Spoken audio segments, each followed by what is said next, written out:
Crusader Latrines. Oh, it's breezy. Well, I wish that every toilet will smell like that. Yeah. No privacy. But yeah, what do you mean privacy? What's down there? Why? Oh, let's start with what above us.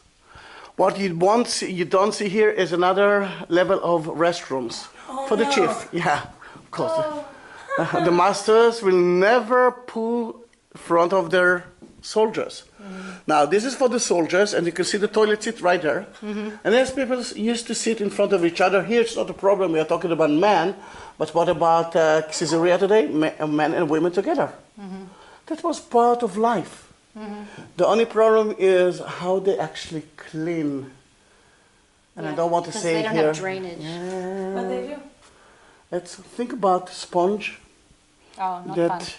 or leaves that actually move from one to each other. Then you can understand that everyone uses the same thing. And then they all get dysentery or the pool. Well, in a way. And down there, that's where we are going to walk.